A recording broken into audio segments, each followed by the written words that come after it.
There are character traits in women that God uses to bring a lasting impact to our world. There are two that I will take up now. It's all about submissiveness and meekness, or a gentle and quiet spirit. Let's talk first about submission. So it's found in 1 Peter 3, 1-2.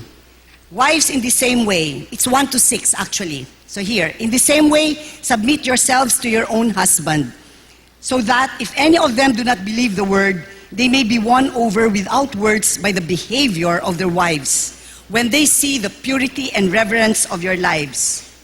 Verse 3 and 4, your beauty should not come from outward adornment, such as elaborate hairstyles and the wearing of gold jewelry or fine clothes.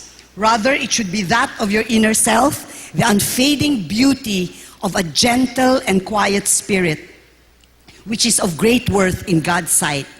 For this is the way the holy women of the past, who put their hope in God, used to adorn themselves. They submitted themselves to their husbands, like Sarah, who obeyed Abraham and called him her Lord.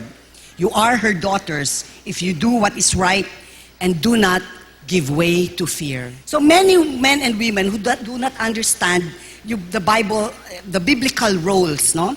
And the biblical meaning of submission in marriage or even in our lives, have relationships that are filled with chaos, no? Trouble, okay? Problems, frustration. So whether ang Bible is telling us that whether single or married, male or female, we are to submit to God, to our pastors and leaders in the church, to our bosses, and to the government. If you are submitted while single, then it will be easy for you to submit when you are married. What's important is for us to know ano ang sinasabi ng Bible about submission. But there is power in submission. I don't know if you have read the book of John Bevere, Undercover. You know what he said? That submission is for our protection, our provision, and for our freedom. There is power in submission. After all, it is ordained by God. He tells us to submit, no, even to authority. Men are also called to submit, not just women. Men, love your wives as Christ loved the church. So meron din silang to submit to God.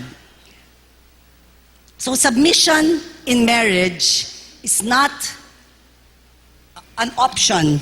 It is a must. It is obediently following God's plan for order in marriage, a plan that existed from the beginning by living out His beautiful order of things and relationships.